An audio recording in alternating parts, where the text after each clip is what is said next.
The enthusiastic press material for Kengo, master of Bushido, proclaimed that fans can release their inner samurai and defend the honor of the blade in the most realistic sword-fighting game created. Popular for its authentic battles and incremental damage, the game simulates the complex fighting technique called Kendo, in which sword fighters hone their abilities and learn new techniques while maintaining spiritual balance. The title is set in ancient Japan and includes 4 modes: practice, training, dojo and a sensei mode that offers a mix of fighting stages. Training to be a disciple of the Bushido, the gamer can increase their character's stats through completing missions. Chopping all the bamboo shoots in a bamboo patch equals success, while in the waterfall, fighters must withstand the water's powerful force without passing out. In addition, practicing Zen meditation increases perception. Once spiritual equilibrium has been attained, students can challenge other dojo schools aiming to win their excellent swords.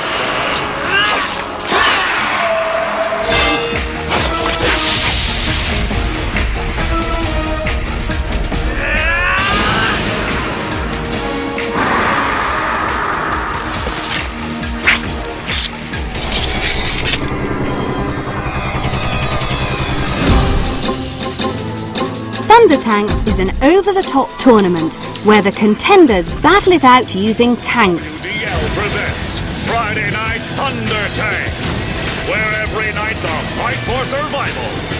This mega event is broadcast on the fictional WDL television network throughout its post-apocalyptic society. The master of the wheel lasting, the Titan! 40 tons of red, white, and blue steel. General Patton's own pride and joy. Here's The matchups take place in battle stages in famous locations all around the world. Thunder Tanks is playable by up to 4 people using the multi-tap and features an all-new high-resolution graphics engine. Texture usage includes tracks in the dirt and shell and scorch marks on buildings. The Thunder Tanks game also utilises anti-aliasing, extensive light sourcing and dynamic lighting. It also features special effects, such as a nuclear blast effect that will blow entire cityscapes into debris, swept up in the direction of the expanding blast. The game also features smoking wreckage, sparking metal and debris clouds from collapsing buildings.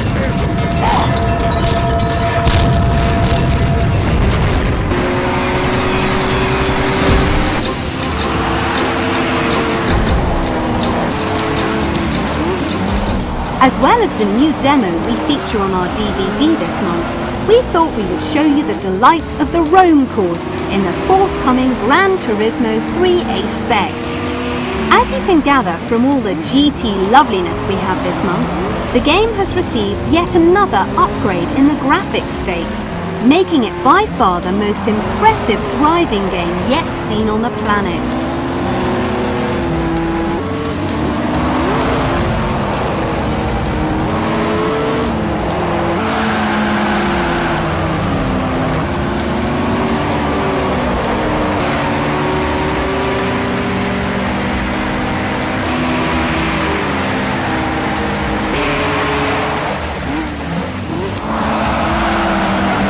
The detail on the backgrounds is now a match for the stunning cars, and we're told that this is just the tip of the iceberg.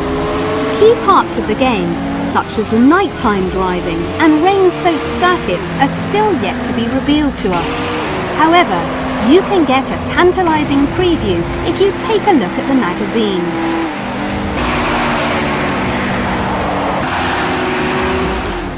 Next month, it's showtime. We should hopefully be in possession of a fully complete Gran Turismo 3. We'll be showing you exactly why it's the PlayStation 2 video game that will truly sell the system. In the meantime, just sit back and enjoy this wonderful taste of Italy.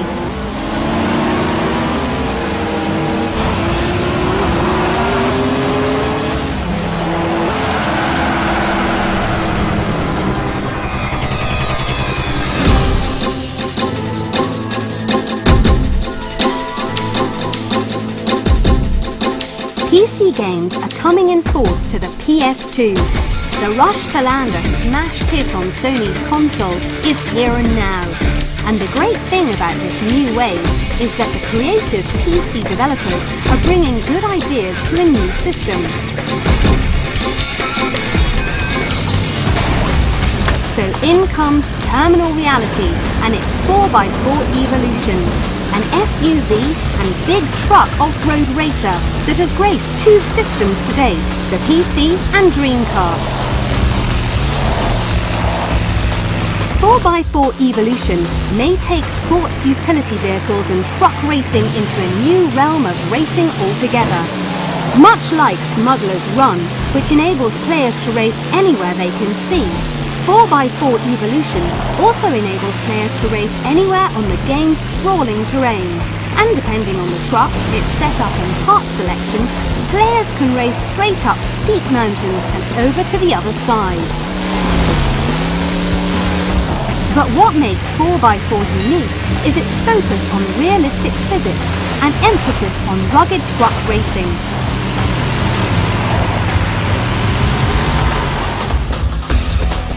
Using 8 fully licensed manufacturers' SUVs, these heavy, tough, highly detailed vehicles take to massive open space outdoor terrain and grind it out across dusty, sandy, snowy and muddy terrain.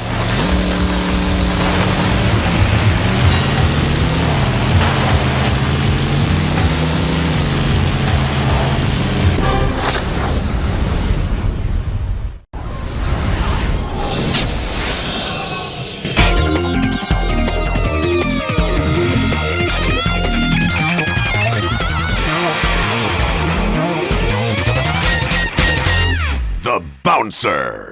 For many PlayStation 2 owners, this is the game they've been waiting for.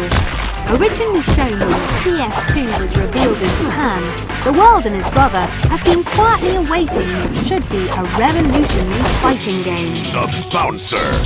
Conceived by the people behind Final Fantasy, it combines stunning computer-generated video sequences with gorgeous brawling sequences to produce one of the most visually accomplished games we've seen on the new Sony machine. With its wonderful characters, smooth action and excellent animation, this is certainly a step upwards in the graphical stakes.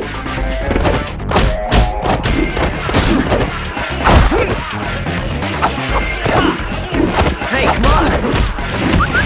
The plot is fairly straightforward. 3 bouncers, Sion, Ko and Volt, work at the trendy Fate nightclub. The bar's mascot, Dominique Cross, is suddenly kidnapped violently by the sinister Mikado Syndicate, and only a massive amount of fist-fueled violence can succeed in rescuing her. But of course, this is a Squaresoft game, so expect tons of twists and turns in the plot.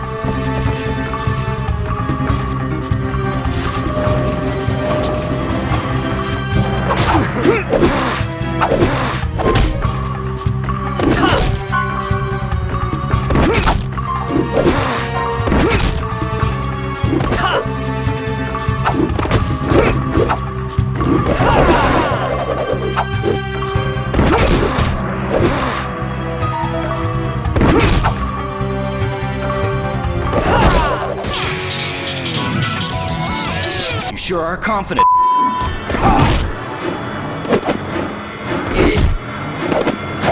What we're showing here is really what the game itself should be concentrating on.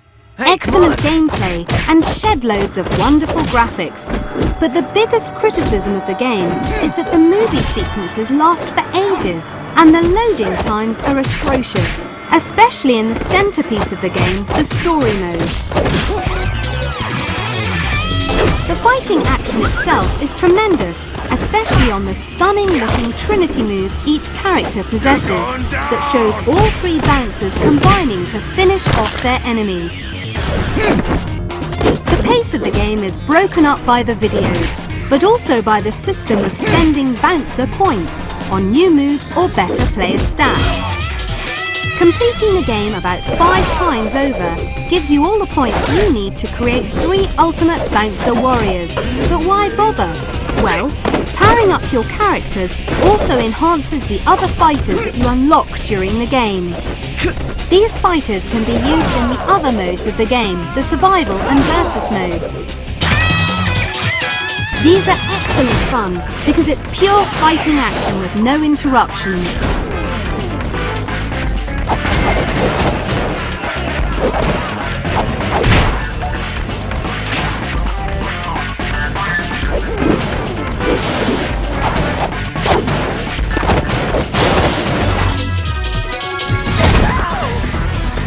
Survival throws the entire cast of the bouncer at you, and you're judged on how long you survive. Versus mode allows 2 players to battle it out controlling 2 teams. Or better yet, you can plug in a multi-tap and have 4 human players battling it out at the same time.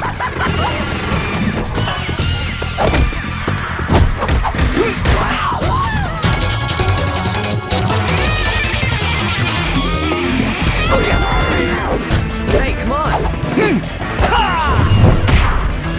In short, this game doesn't live up to the hype.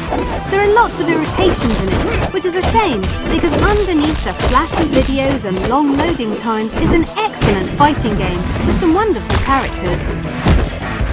This ought to finish you off. The Bouncer.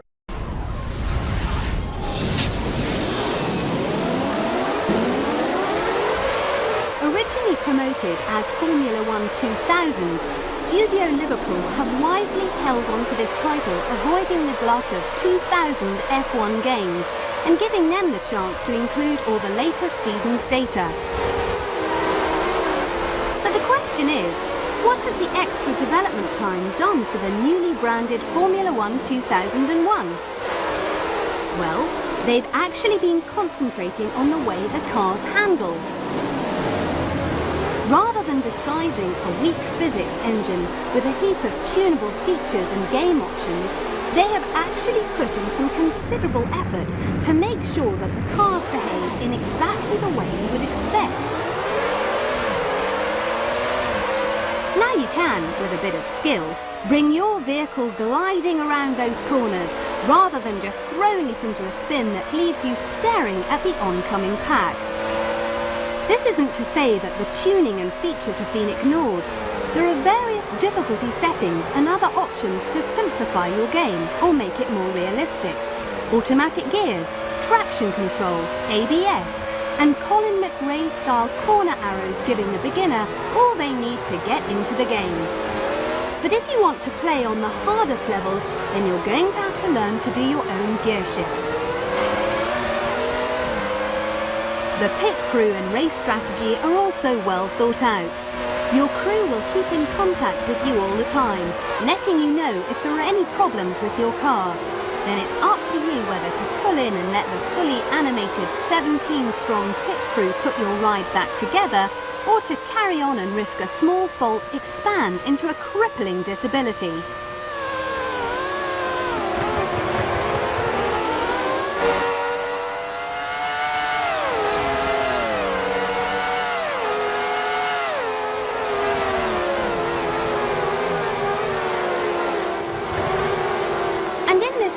When things go wrong, they definitely go wrong. Take too many knocks and your car begins to fall apart around your ears. Do something tragically stupid and you'll find yourself somersaulting through the air before being wiped out against a wall of retired rubber. The different cars are carefully matched to the performance of the real things, with teams like Ferrari and McLaren offering the fastest rides, but their handling may not suit your style. With this game, it may be worth your while checking out Prost and Benetton, or maybe the game designer's tip, the best all-rounder, the Williams.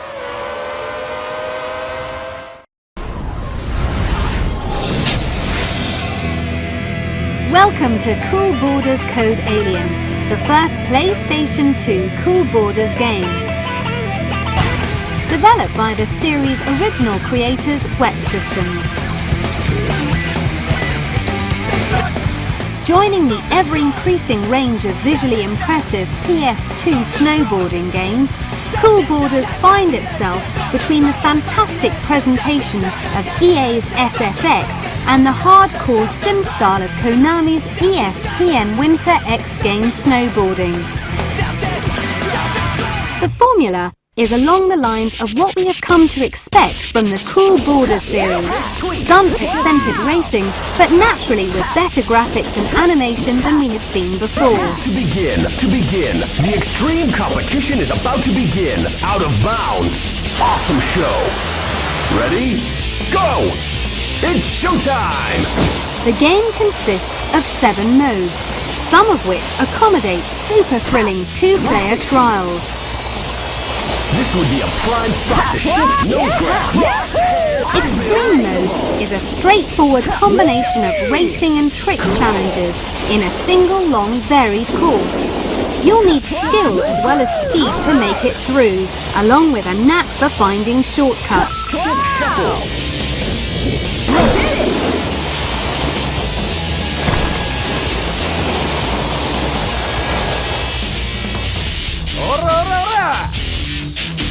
Here's your chance to show your skills. Ready? Go! Time to prove yourself. Trick mode is just what you'd expect. The chance to show off pulling heaps of tricks. Half pipe and big air will be familiar if you've played any previous snowboarding games. Method 360. A long trench and a big wall. Board Park is a lot more interesting, as it is a complex playground full of rails, jumps and all manner of scenery to board all over. 360.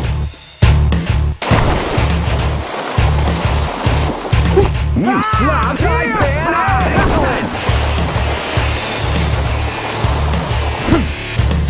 Good. Freestyle mosquito air. Mosquito air. Snowboarding combined. The half pipe contest at straight pipe.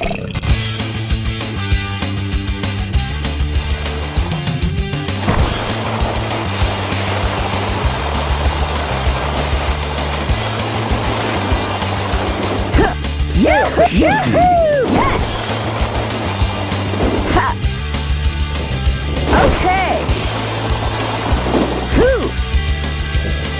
Okay. SBC stands for Snowboarding Combined.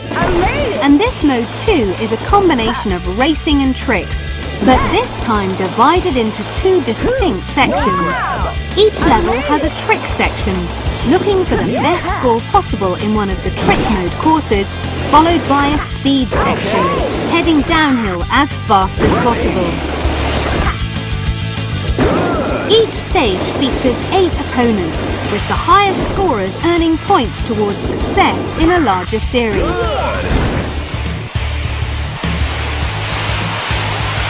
Extreme and Trick versus modes are self-explanatory, and License mode is rather like SBC. You earn licenses from each stage to pass on to progressively harder stages.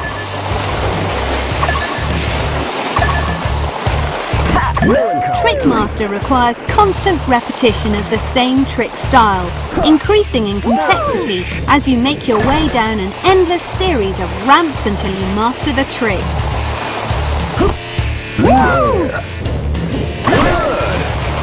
Add to that a fair selection of slopes and borders, and you have a combination that should provide something for everyone.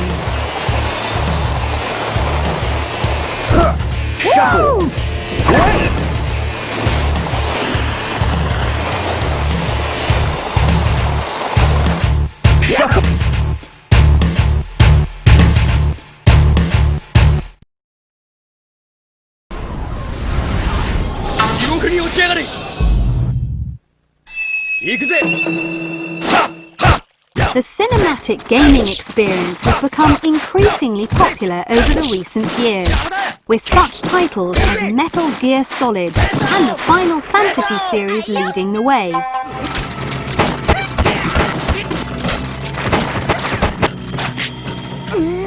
Konami has chosen to join this genre, a rich storyline mixed with exciting gameplay with their new title, 7 Blades.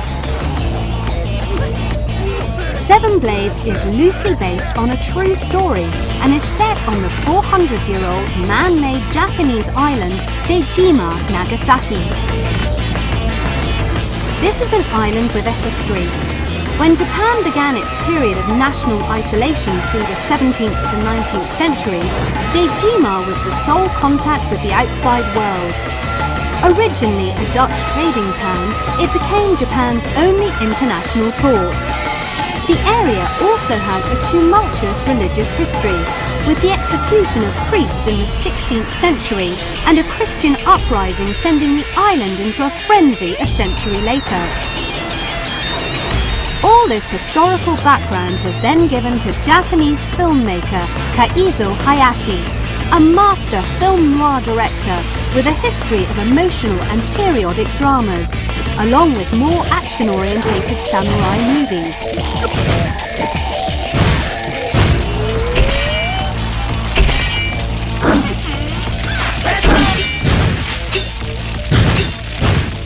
Kaizo was given creative control of the game's plot, action and dialogue, and brings a lot of the feel of his films to the game, whilst taking some creative license with the island's history to avoid upsetting anyone.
You have a choice of two characters in the game: Gokuraku-maru, the strong-willed samurai, or Oyuri, the nubile projectile wielder.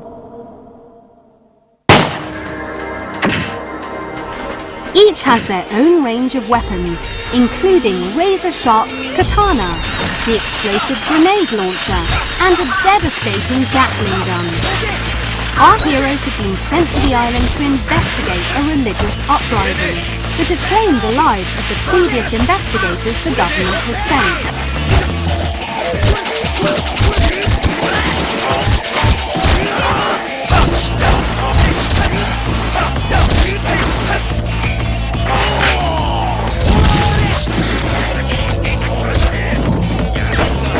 Gameplay is reminiscent of Resident Evil, but based on real-life events.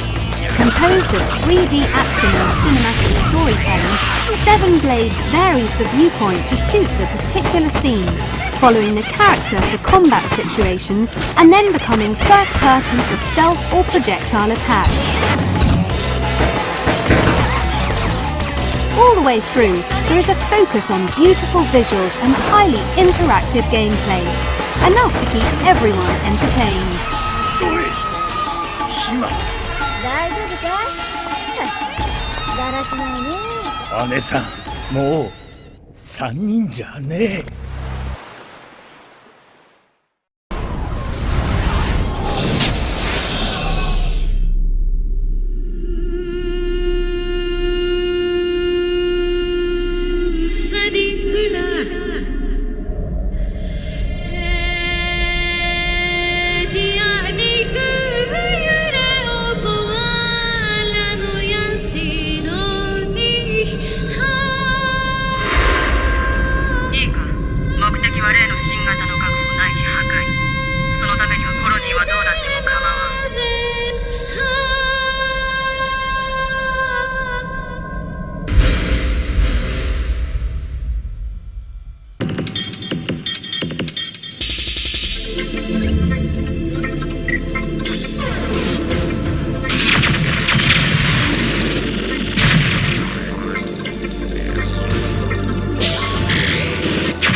にしかできないことをしてるんだもの。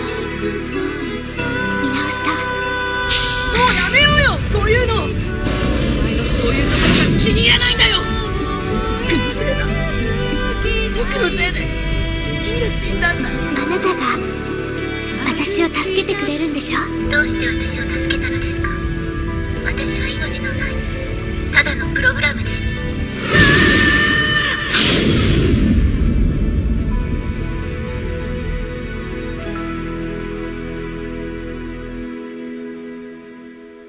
やるさ。どうせ僕しかできないんだ。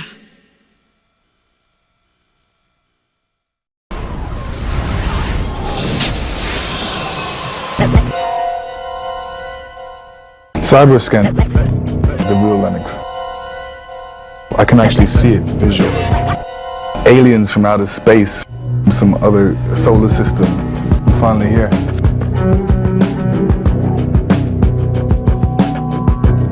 It actually looks exactly like me because it's going to be me. It got my mind into the boxing mode and it helped me. I don't really know too much about it. All I know is I stand there, they take a whole heap of pictures of me, make sure all my body parts are right, and make sure that everything's in proportion.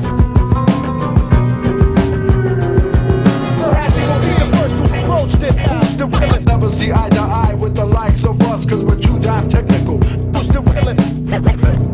It's fun actually going on the street and people saying that they actually use me and Muhammad Ali and all these different boxers. You know, it's because of him that got me involved in boxing in the first place. So, you know, I'm always challenging. It's a competitive thing. You know, I've got that competitive instinct in me. I don't like losing. I wind up and do my power punch and all of a sudden the guy's out.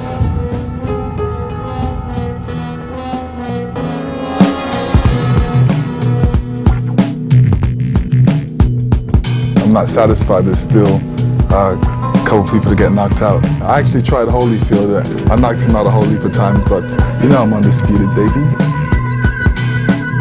I finally reached my goal. I'm undisputed, and you know, I'm in the game. Enough respect that I'm in the game.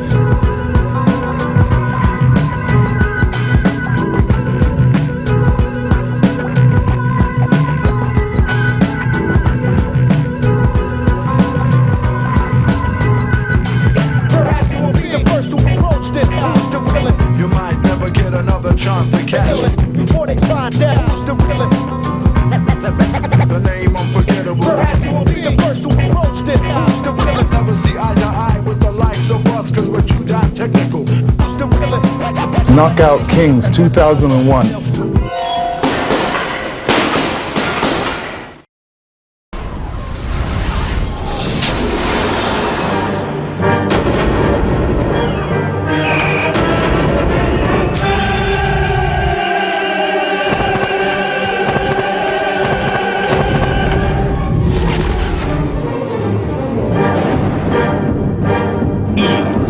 Sports Dinner Game.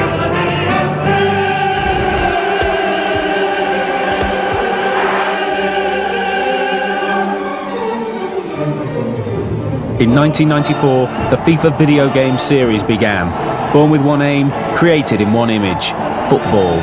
Through the Mega Drive in 1994, the PlayStation in 1995, and the N64 in 1996, we dominated. Over 7 years, the FIFA video game series became the name in gameplay, became the name in accuracy, became the name in front. World-class stars were summoned, World Cup scores were settled, worldwide, stadiums were rocked. And in the year 2000, as the game enters a new arena, so do we. The jump in technology from our previous products is so immense that we're able to do things that we've never done before. In the past, we've had to build very high-resolution models for special movies in the introductions of our games, but now we're looking at a level of technology in PlayStation 2 that we can use the same high-resolution models in the movies that we're using in the game, so it's all real stuff. What we tend to get from the cyberscan is an extremely high-resolution mesh model, which perfectly represents the person that we're after. This is how the model is represented in 3D space. It's all through polygons. And the more polygons and lines that you get in there, the more smooth and round surfaces appear. Detail in faces, facial animation. You can see players blinking, you can see them screaming if they're angry, you can see them cheering if they're excited. We assign control points to different areas of the model's face, and the animators are able to move those points around and create different sorts of facial expressions. Once we've applied all the facial animation to the heads, then we can start to put different hairstyles onto them. The orbit camera is one of the functions or the features we use when we're debugging the game, so that we can get a better look at the players. It allows us to sort of zoom in on any particular element of the game, and rotate the camera around 360 degrees, get a real solid 3D impression of what each of the players looks like.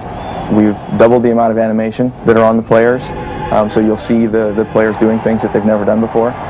You'll see different kicks. You'll see new finishing moves, new ways to score. You'll see shadows cast by the stadium on the pitch. The shadows are animating. The flags in the stadium are animating crowds that get appropriately excited. So if you score a really important goal, the crowd's going to know it. Our ultimate goal is to represent every single player in football exactly accurately. People will walk by while you're playing a game with your friend and they think you're watching TV. They'll feel a little silly because they realize you're just sitting there holding the controller playing a game. Soon you will be able to hear a heartbeat in a stadium. Soon your computer opponent will be a World Cup winner. And soon you will not believe your eyes. EA Sports, it's in the game.